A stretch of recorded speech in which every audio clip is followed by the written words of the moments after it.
Rodrigo do céu, pense uma coisa comigo. E que são as loucuras do...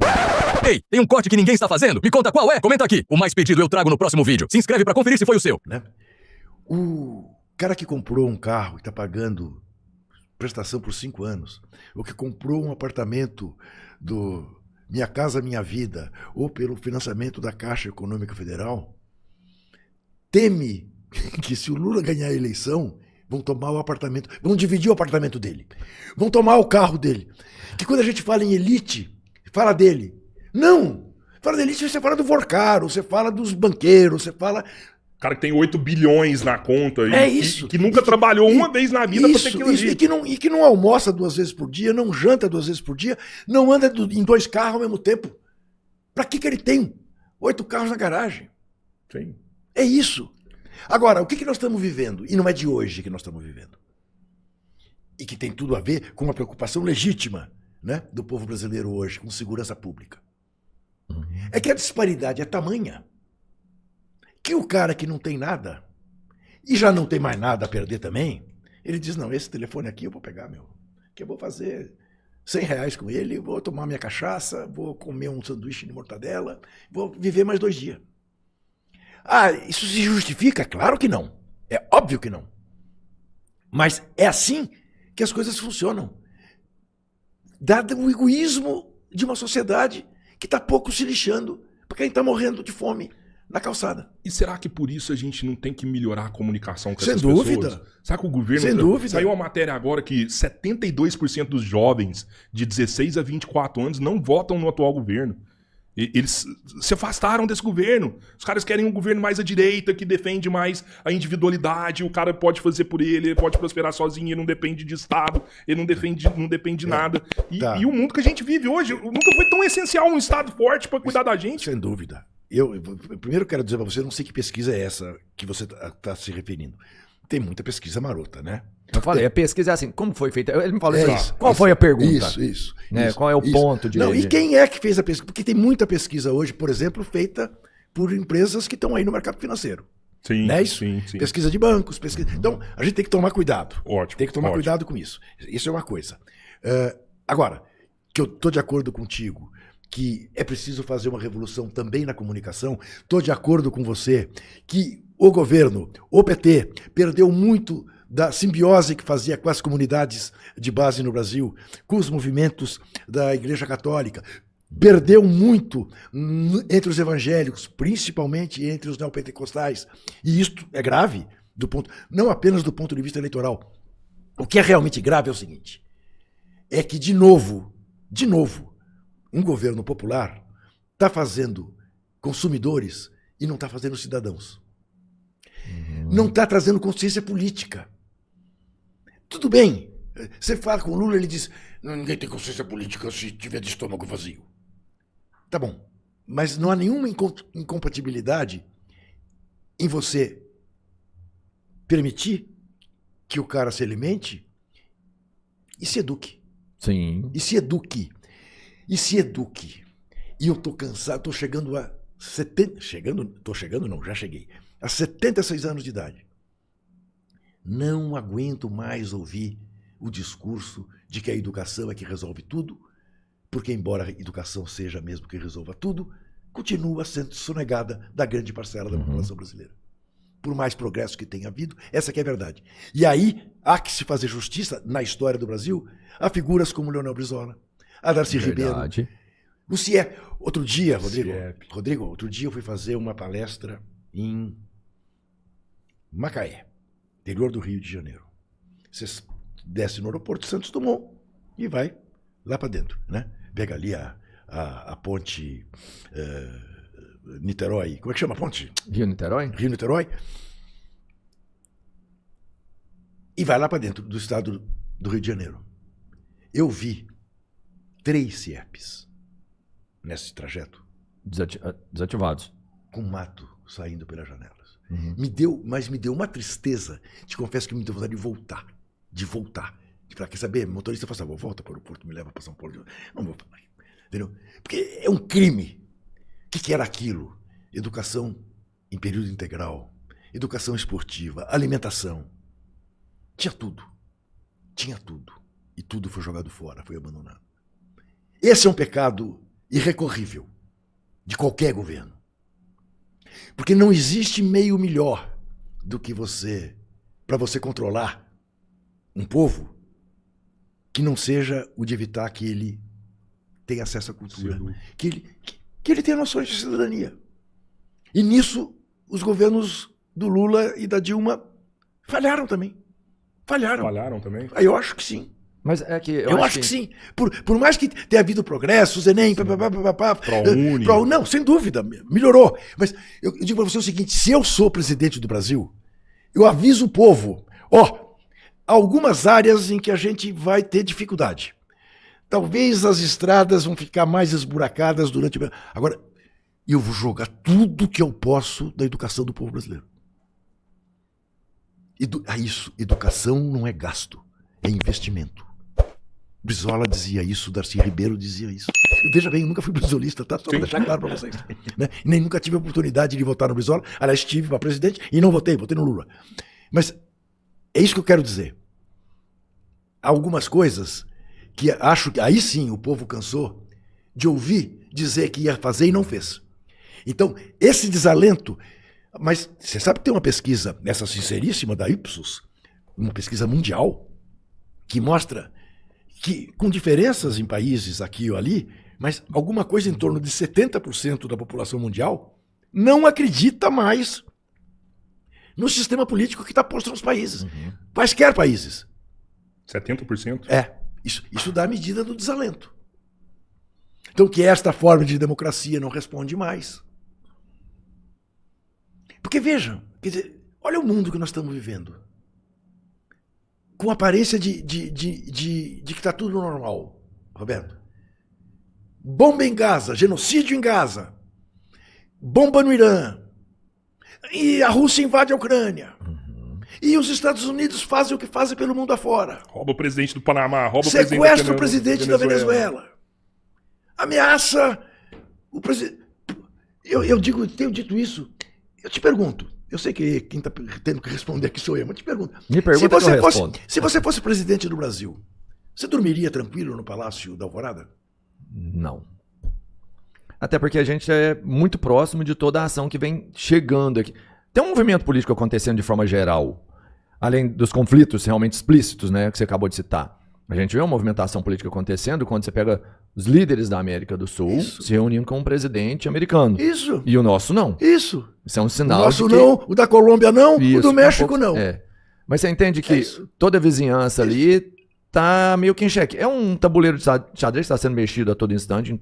E agora nas peças próximas daqui, entendeu? Porque o rei, vamos pensar que a gente está nesse tabuleiro, e a gente seria um rei ali no canto, que tinha algumas defesas. E o que a gente tinha de próximo já foi mexido. A próxima peça para ser mexida não é o nosso rei? Então, a gente não vai cair num cheque? Então. E ter que mexer? Com a garantia que você vê, né, de que esses caras têm uma possibilidade de entrar no seu banheiro, de saber onde é que você está, que carro que você tomou.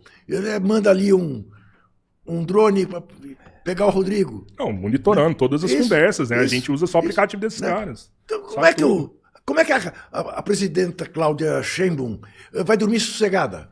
Aliadíssimo. Entendeu? Como é que ela pode dormir? Porque tá ruim, mas... Eu acho que ela deve fechar todas as janelas, as cortinas e tal, na hora de tomar banho, mas sabe que pode ter um drone com visão de raio-x, não sei o quê, que examina o banho dela. E alguém da confiança dela que pode trair ela também, né? Isso. Esse é o mundo que nós estamos vivendo. Esse é o mundo. Sim. Então, e não é a hora nesse mundo, que eu acho que a grande maioria já começa a perceber, até os mais aleatórios, os mais aluados, começam a perceber essa movimentação e ela é significante já. Sim. Não é a hora da gente começar a ser um povo só, independente de partido político, de posição ou de viés? Mas seria o ideal, né?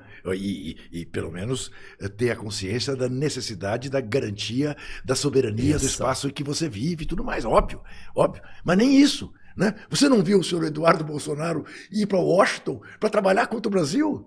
Para pedir taxação dos produtos brasileiros? Quer dizer, esse cara é o patriota? Lute aqui dentro. Ganhe do Lula. Agora você vai lá e pedir pro tio Trump, vai lá e... O Flávio Bolsonaro não falou de botar um porta-aviões no Lago de Paranaguá? Cara, Que loucura. Estamos malucos? Que mundo que nós estamos vivendo? O que é isso? Que alopramento é esse? Qual é o limite disso? Veja que de repente a gente normalizou que tinha um bando de gente batendo continência para pneu. Como que é? Como é que pode? Veja bem, eu não quero fazer a cabeça de ninguém. Eu só quero ter uma conversa minimamente racional. E, aliás, é isso que eu tenho feito ultimamente. Seja no Uber, no táxi, com o motorista, o que for. Ou com o amigo da padaria, ou da banca de jornal, que é o seguinte. O cara fala para mim, eu não voto mais no Lula. Tudo bem. O que o senhor vai votar? Eu vou votar no que o Bolsonaro mandar, tudo bem. Por quê, pessoal? Não, porque o pastor falou, tá bom, pastor, tudo bem. Vamos conversar? Vamos conversar. Deixa eu fazer uma pergunta a essa pessoa. A Terra é plana ou é redonda? Se o cara fala pra mim que a Terra é plana, eu não vou discutir. Porque aí não dá. Eu não tenho capacidade. Eu não tenho capacidade. Se o cara fala, não, é redonda, vamos falar então. Né? Outro dia eu tive essa conversa com uma moça, uma senhora motorista de Uber. E, de repente, ela virou assim para mim e falou, não, o senhor quer saber, moço? Vamos parar essa conversa, porque eu vou votar assim porque o pastor mandou, mas o senhor tem toda a razão no que está falando. A minha vida era muito melhor antes do que é agora no governo. Isso antes das eleições de 22. A minha vida era muito melhor no governo Lula do que é no governo Bolsonaro, mas aquilo não vai acontecer de novo, o pastor falou que não vai acontecer de novo, então eu vou votar. Tá bom. Encerrou a discussão. Ela encerrou. Mas ela sabia que a Terra é redonda. Mas, ô Juca, a disputa tem que ser essa, Lula e Bolsonaro? Eu preferia que não fosse também, Roberto. Eu também preferia que não fosse. Eu canso de falar isso aqui. Uhum. Porque eu às vezes cobro e eu acho que eu tenho a obrigação de cobrar do presidente. Claro, todos nós E temos. me irrita muito quando eu cobro do atual presidente e eles me justificam alguma coisa no sentido, mas o outro era pior. Isso. Esquece esse cara. Isso. O dia que ele foi esquecido, por si só ele vai morrer. Ele é uma árvore que já deu os frutos que ele tinha e a tendência é secar. Enquanto ele continuar sendo alimentado pela oposição mesmo, Sim. ele não seca. Sim. Todo dia ele é regado. Esse nome não some. Esse nome Você perpetua não na voz dos seguidores que ele tem só, Você tem toda a razão. dos opositores. Você tem toda a razão. Será, cara? Mas Olha aí, Flávio Bolsonaro tá aí de novo, gente. Sim, mas porque isso é Mas é alimentado de Lula e alguma Bolsonaro. maneira. É Lula e Bolsonaro. Entendeu? Isso Não é surge alimentado uma outra de alguma opção. maneira. Vamos falar o que é. Não, e veja, quero deixar claro, eu acho o que o Lula fez pelo Brasil é inestimável. Pumbas, mas até por gostar dele, eu acho que ele merecia agora, tá aí, Férias. com uma paixão nova. Então, vai viver o que ele tem de tempo de vida ainda, que tomara que seja muito, mas já fez. Mas a coisa ficou tão acirrada que todo mundo é tamponado. Uhum. É o mesmo problema que o Neymar causa na seleção de futebol. É o mesmo. Não deixa florescer o Vini Júnior, o Estevão, o Eric, porque é o Neymar, né? Aí o Brasil perde a França, tem que voltar o Neymar.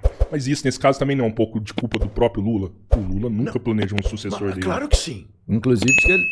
claro não vou que forçar, não, mas ele não deixa mesmo, não. É claro que sim. Né? É claro. Não preparou o seu sucessor. Mas também por quê? Porque o povo olha para ele e é o salvador da pátria. É o salvador da pátria. Pobre do país que precisa de salvadores da pátria. Sim. Mas tem sido essa a nossa dinâmica. Eu acho que chega num ponto hoje o país que é inevitável, assim. O Lula realmente tem uma responsabilidade Sem dúvida. com a base dele, que talvez ele até gostaria de não concorrer. Agora tô bem, tô saudável aqui, tô correndo 5 km, vou passear com a minha companheira aqui, rodar o mundo com ela aqui, ter sossego agora. Mas se ele faz isso agora, ele vai, na história dele, vai acabar a biografia dele como o cara que entregou o Brasil pra direita. Para fascista. O problema não é entregar. Aí também quero deixar isso claro, Rodrigo. Para mim, eu não disfarço as minhas posições. É óbvio que eu prefiro que a esquerda ganhe sempre. Tá? Mas o meu problema não é perder para a direita. O meu problema não é perder para o Eduardo Leite. O meu problema é perder para fascista. Porque eu sei o que é o DOI-CODE, o que é a Operação Bandeirante. Eu sei o que é ser ameaçado de tortura. Eu sei. Você militou naquela época aqui em São Paulo? Claro, eu fui de organização Você clandestina. foi da ANL? A LN. A LN, Isso. a LN. É isso que eu não quero ver de novo no Brasil. Eu não queria aos 18 anos, não quero aos 70. Tá? Mas não vejo nenhum drama em o Brasil eleger um presidente que tem o perfil de um Eduardo Leite. Ou que tivesse o perfil eu sempre me esqueço o nome dele, até vou contar um episódio. Foi um dos fundadores do Novo, que depois largou o Novo. O Amoedo, que é lá na terra de vocês, não é? Uhum. Vou contar para você um episódio. Já contei em outros lugares, mas eu vou contar. Eu, há anos, 15 anos, que apresento todo ano o Prêmio Vladimir Herzog de Jornalismo e Direitos Humanos, tá? Que se faz sempre aqui no Teatro da PUC, em São Paulo. Às vésperas da eleição de 18, Haddad contra Bolsonaro, na entrega do prêmio, umas 400 pessoas no teatro, e vocês vão de imaginar quem são as pessoas que vão a esse tipo de evento, né? Prêmio Vladimir Herzog de Jornalismo e Direitos Humanos. Eu disse, com toda a minha história, causei uma certa perplexidade no teatro. Gente, nós estamos num momento de escolha. Se, ao chegar perto do dia da eleição, o candidato mais bem colocado na pesquisa para ganhar de Jair Bolsonaro for Amoedo, eu não apenas voto no Amoedo, como recomendo que todos votem. É claro que eu ia votar no Haddad. É claro que o Haddad era o meu candidato. Mas não tinha dúvida que entre Amoedo e Bolsonaro, o Amoedo era uma saída que não punha em risco o processo civilizatório. O Bolsonaro punha e pôs. E pôs. O Amoedo não ia tentar um golpe no Brasil. Ia ser competente para cuidar da epidemia, não ia ser contra a vacina, né? Tudo isso. Tudo isso. Então, para mim, essa é a questão. É que as coisas se polarizaram a tal ponto no Brasil que você ficou realmente, é aqui ou ali, aqui ou ali, aqui ou ali. E aí eu não tenho dúvida, é aqui, é aqui, é aqui, é aqui.